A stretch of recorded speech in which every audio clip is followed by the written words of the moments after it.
नमस्कार। आज मैं आपके सामने चिपको आंदोलन पर अपने विचार प्रस्तुत कर रही हूँ। चिपको आंदोलन पर्यावरणीय जागरूकता का एक सुंदर उदाहरण है। यह आंदोलन वर्तमान उत्तरांचल राज्य के चमोली जिले के गोपेश्वर नामक स्थान पर सन 1973 में प्रारंभ हुआ। इसका प्रारंभिक लक्ष्य वृक्षों की रक्षा करना था।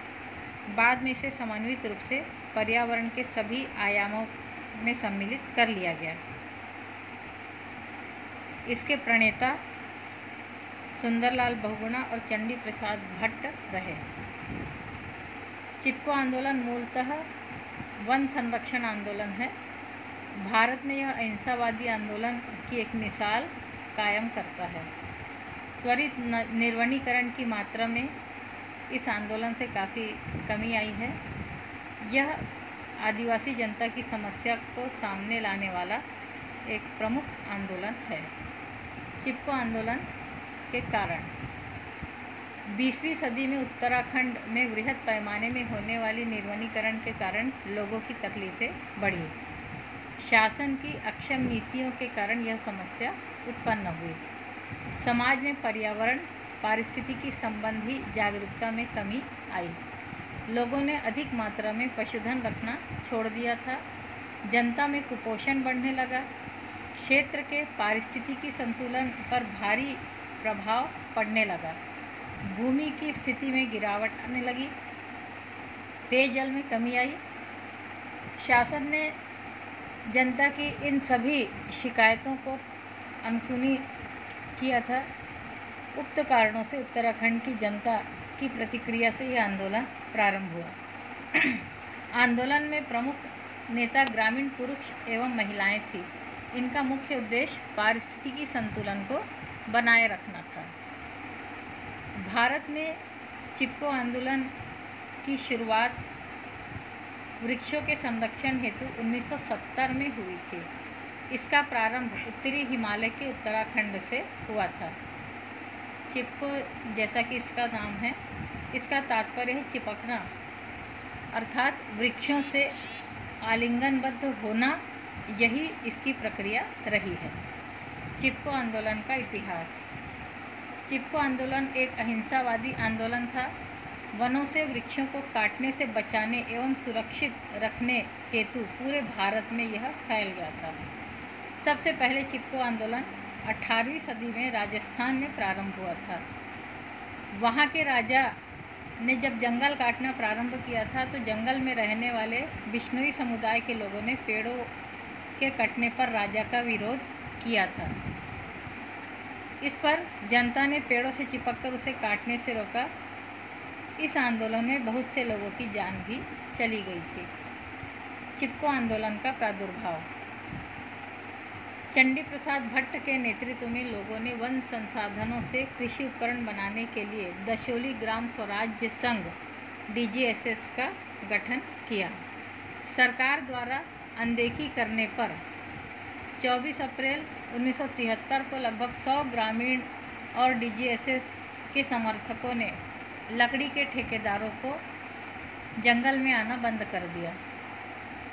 गौरा देवी के नेतृत्व में महिलाओं ने इन लकड़हारों का सामना किया था। महिलाओं ने बहादुरी से पेड़ों को पकड़ रखा था ताकि वे पेड़ों को काट न सके।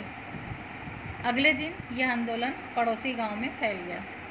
इस आंदोलन में महिलाएं रीढ़ की हड्डी की भांति थी। यह आंदोलन आग की भांति बिहार, उत्तर प्रदेश, हिमाचल प्रदेश, राजस्थान से कर्नाटक तक पहुंच गया।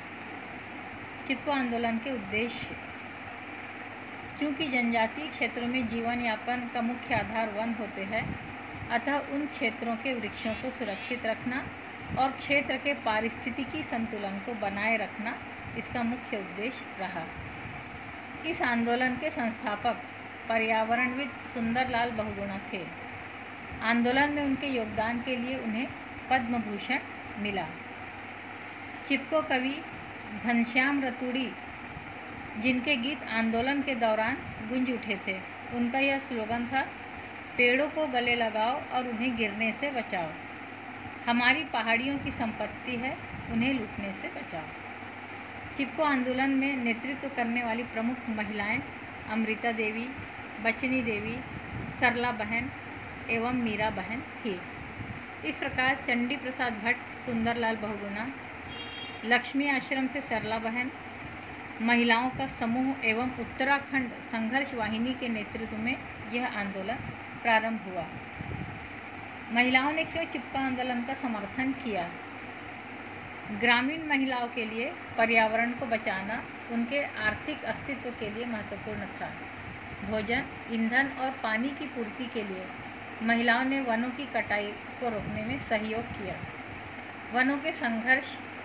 वनों के संरक्षण के लिए महिलाओं ने समाज में अपनी स्थिति के बारे में संघर्ष की स्थिति पैदा कर दी थी। चिपको आंदोलन को सफलता कैसे हासिल हुई? यह आंदोलन देश के कई राज्यों में फैल गया। इससे पश्चिमी घाटों और विंध्य में भी पेड़ों की कटाई बंद हो गई। शासन पर प्राकृतिक संसाधन नीति तैयार करने का दबाव बना। 1980 में हिमालय के जंगलों में हरियाली पर 15 साल के प्रतिबंध के बाद एक बड़ी जीत हासिल की गई। 1 लाख से अधिक पेड़ों की कटाई को बचाया गया। भारत में पर्यावरणीय जागरूकता में तेजी से वृद्धि हुई।